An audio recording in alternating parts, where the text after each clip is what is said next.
से जिसको स्वीकार किया है सर। जीवन के जो मार्गदर्शक हैं वो देश दुनिया के बड़े लोग, वो सोचने का अंदाज है कि आपने खोया या पाया, मैं हर क्षण एंडी छोरा गौतम देखने वाले सारे दर्शकों ने वही सुनील गौतम मनाना की राम राम। हरियाणवी देख बिना ब्रेक, लाइक शेयर पर गुट्ठा टेक। भाई आज हम अपने उस शख्सियत से मिलाओगे, उस हस्ती से रूबरू कराने जा रहे हैं जिस हस्ती ने करोड़ों दिलों पर जो है एक छाप छोड़ी है। बड़े ही नहीं, छोटे, यहाँ तक कि बच्चे जो है, बच्चों के दिलों पर भी एक राज कर रहे हैं। एक राजा की तरह है जो है, उन्होंने एक जनता पर कब्जा किया हुआ है। जनता के दिलों में प्यार के कारण वो विराजमान रहते हैं और उनके जो कार्य हैं वो कहीं ना कहीं जनता में बढ़ चढ़ कर जो है जनता की जुबान पर आ रहे हैं। और उनको महादानी, महापुरुष, दानवीर कर्ण, तो पता नहीं कितने नामों से जो है पब्लिक ने जाना है। तो आज हरियाणा की उस शख्सियत से हम आपको रूबरू कराएंगे। तो अभी हमारे साथ जो है जुड़ गए हैं शशिकांत कौशिक जी, जिनको आप बार बार हमारे चैनल पर वीडियो में भी देख रहे होंगे और भी मीडिया में छाए रहते हैं।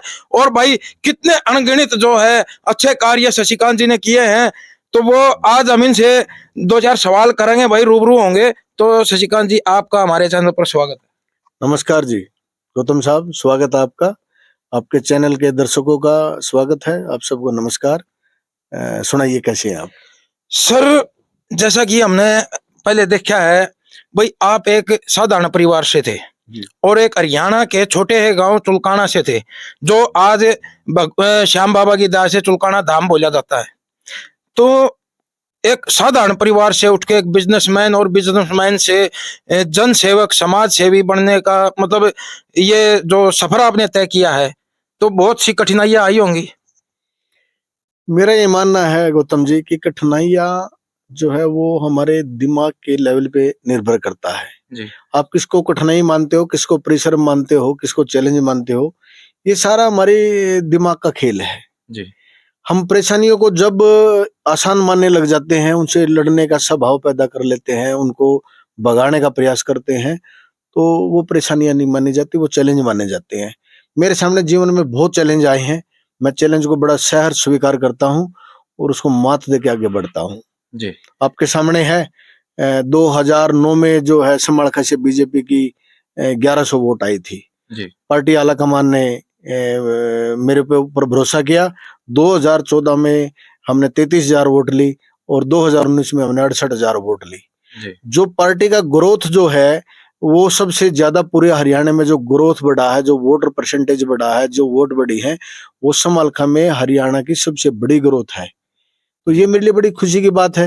ये आपके सोचने का अंदाज है कि आपने खोया या पाया, मैं हर क्षण पाता हूँ। मकसद नहीं मिलता तो सीख लेता हूँ, सीखने में पाया हुआ ढूंढ लेता हूँ। जैसा कि हमने एक इंटरव्यू में देखा था, किसी पत्रकार ने इंटरव्यू लिया था आपका, तो उसमें हमने देखा है भाई आप एक सफल बिजनेसमैन हैं और बिजनेसमैन के साथ साथ एक सफल समाज सेवी भी हैं। तो समाज सेवा का जज्बा जो है आपके दिल में कब से आया सर, कैसे आया? मेरे जीवन के जो मार्गदर्शक हैं वो देश दुनिया के बड़े लोग रहे हैं। अब मोदी जी को देखिए, मनोहर लाल खट्टर जी को देखिए, इन्होंने पूरे समाज को, छत्तीस बिरादरी को, पूरे देश को, पूरे हरियाणा को अपना परिवार मान रखा है। आजकल बल्कि चला हुआ है कि मोदी का परिवार मैं हूँ, हर आदमी ये बोलता है। हम केवल शादी करें, बच्चे पैदा करें और उनमें सीमित हो जाएं, ये ठीक है, परंपराएं हैं, सामाजिक परंपराएं हैं, निभानी चाहिए, लेकिन इससे ऊपर उठ के भी जीवन हो सकता है। मैंने अपना 90% जो है जीवन का तन मन धन जो है न्यौछावर आम जनमानस पे, साधारण आदमी पे कर रखा है। मैं 2020 में मैंने डिसाइड किया था और 2030 तक जो है मैं 90% प्रॉपर्टी अपनी दान करने लग रहा हूँ और मैं डिक्लेयर कर चुका हूँ कि मेरा अंतिम संस्कार जो है मेरे सर के बालों से होगा। मेरी बॉडी का हर अंग जिसके काम आ सकता है उसको चला जाए, और यदि काम ना आए तो मेडिकल कॉलेज में बच्चों के काम आ जाए, ताकि वो सीख ले कि इस बॉडी की रिपेयर कैसे होती है, इसको दोबारा कैसे बनाया जा सकता है, कैसे ठीक किया जा सकता है। मैं अपने अंग दान भी सारे कर चुका हूँ। अपने धन संपदा भी 90% जो है 2030 तक मैं दान कर दूंगा। और मन का मतलब है कि मेरा मतलब, मेरा किसी बात को मन है और आपका किसी बात को मन है, तो मैं सामने वाले के मन से जीवन व्यतीत करना जानता हूँ। 90% में तन मन धन अपना सामाजिक तौर पे दान दे चुका हूँ। जी। जैसा कि पब्लिक में हमने रिव्यू किया था, तो पब्लिक ने जो हमने रिव्यू किया है उसमें पब्लिक और भी नेता हैं, वो भी समाज की सेवा कर रहे हैं, कोई अपने तरीके से कर रहा है, कोई अपने, लेकिन जो पब्लिक ने दिल से जिसको स्वीकार किया है सर, वो शशिकांत कौशिक है। क्योंकि पब्लिक का कहना है कि जो जरूरतमंदों को जिस चीज की जरूरत होती है, वाकई में जो उनकी जरूरत की चीज है, वो शशिकांत जी दिल से उनको मुहैया कराते हैं। नहीं, मेरा ये मानना है कि जो आप बेहतर कर सकते हो करना चाहिए। हमने 2 फूड वैन जो है 5 अप्रैल 2020 से चालू की थी और आजीवन तक हम जो है जरूरतमंद तक ये भोजन प्रसाद की व्यवस्था कर रहे हैं और पहुंचाने का भी प्रयास करते हैं। इस तरीके के हम सारे सामाजिक काम जो कर सकते हैं, हमने पिछले दिनों में 20,000 हेलमेट भी बंटवाई। हमने पूरी पार्लियामेंट से अपने बाहर भी जो है करीब 500 से ज्यादा वाटर कूलर लगवाए हैं, 500 से ज्यादा एयर कूलर बंटवाए हैं। हम गौ माता की सेवा भी करने में अपना विश्वास है। गौ माता की सेवा भी हम बहुत शिद्दत से, बहुत मन से करते हैं। जहाँ नगद की जरूरत है, नगद के रूप में देते हैं। जहाँ पिछले दिनों में हमने बहुत सारी खोरें भी बंटवाई हैं। हमने ट्रैक्टर, ट्रैली और बहुत सारी सुविधाएं जो है गौशालों में हम करवाने लग रहे हैं। मैंने जैसे आपको बताया कि मेरा जीवन अब 90% जो है सामाजिक कामों के लिए है। केवल ये मेरी धरोहर या मेरे बच्चे की धरोहर मेरा जीवन नहीं है। अच्छा, समालखा में जो है आपने बताया गया है करोड़ों से ऊपर की ही जमीन थी, वो लगभग 1.25 करोड़ के करीब, तो वो आपने ब्राह्मण परशुराम धर्मशाला के नाम पर दान दी, वो भी अपने पिता की याद में। जी। तो मैं वैसे तो आपको पता ही है कि केवल ब्राह्मण समाज एक ऐसा समाज था समालखा में जिसके पास अपनी जमीन नहीं थी या अपनी कोई धर्मशाला नहीं थी। तो ब्राह्मणों के सम्मान के लिए, मेरी जाति के सम्मान के लिए मैंने जो है करीब 750 गज जमीन जो है वो ब्राह्मण समाज के सम्मान के लिए दी है। अब उस पर बहुत बड़ा भव्य भवन बनाएंगे, 36 बिरादरी का सहयोग लेंगे और सभी के लिए एक अच्छा ऐसा भवन बनाएंगे जहाँ बच्चे पढ़ सकें, कुछ एजुकेशन का भी सुविधा हो, कुछ बुजुर्गों के खाने की भी सुविधा हो, आराम करने की सुविधा हो। ऐसा मेरा प्रयास है। अच्छा, आपका जो पैतृक मकान था चुलकाना में, आपने वो भी जो है श्याम प्रेमियों के लिए एक दान कर दिया धर्मशाला के तौर पर। मेरा ये मानना है कि मेरा घर परिवार केवल मेरा घर परिवार वो नहीं है कि मैं ब्राह्मण समाज से हूँ या भाई किस खानदान से हूँ। 36 बिरादरी को और मेरे गांव के सम्मान के लिए, मेरे गांव की वाहवाही के लिए, श्याम बाबा के आशीर्वाद लेने के लिए जो मेरा पैतृक घर था मेरे गांव में, वो करोड़ों की संपत्ति थी, वो मैं गांव को श्याम प्रेमी को दे चुका हूँ। और ऐसे और भी बहुत सारे काम हैं सुनील जी बताने के लिए, तो पर जितना आप पूछ रहे हो उतना मैं बताने लग रहा हूँ। अच्छा, एक जो जरूरतमंद बच्चे हैं उनके लिए आपने लाइब्रेरी जो है खोली है, और उस लाइब्रेरी से 10-12 बच्चे जो है अभी फिलहाल में सरकारी नौकरी भी लगे हैं। और आपने ये बताया भी था पिछले इंटरव्यू में कि भाई मैं जो बच्चे सक्सेस नहीं हो पाएंगे, नौकरी नहीं लगेगी जिनकी, उनको 500 बच्चों को हर साल सक्सेस करने का मैं वादा करता हूँ। मैं ये वायदा कर चुका हूँ कि मैं हर साल 500 बच्चों को पढ़ाना, लिखाना और उनको सफल बनाना, ये मेरी नैतिकता में शामिल है, मेरी मोरल ड्यूटी है। जो बच्चे पढ़ के नौकरी नहीं लग पाएंगे उनको व्यापार सिखाएंगे। व्यापार में धनवान बनना, धन कमाना बहुत आसान है। नौकरी में बहुत ज्यादा धन नहीं होता, लिमिटेड सी तनख्वाहें होती हैं। लेकिन यदि आप व्यापार करते हैं तो एक आम रेडी वाला भी, खोमचे वाला भी और एक बड़े व्यापारी भी ज्यादा पैसे कमा लेता है नौकरी वाले की तुलना में। जी। जहां एक कहावत है सर, मोदी जी ने भी एक नारा दिया था, बेटी पढ़ाओ बेटी बचाओ। तो आपने उस जो है नारे को यथार्थ कर दिया, साकार कर दिया, क्योंकि आपने लड़कियों के लिए भी जो है लाइब्रेरी खोली है, कोचिंग की सुविधा की है। मेरा ये मानना है कि बेटियां घर की लक्ष्मी होती हैं, घर की धरोहर होती हैं और बेटियां 2 घर का चिराग होती हैं, 2 घर का सम्मान होती हैं। तो मैंने ये प्रण लिया है कि मैं 100 बेटियां हर साल पढ़ाने का, लिखाने का और उनको सफल बनाने का प्रण ले चुका हूँ।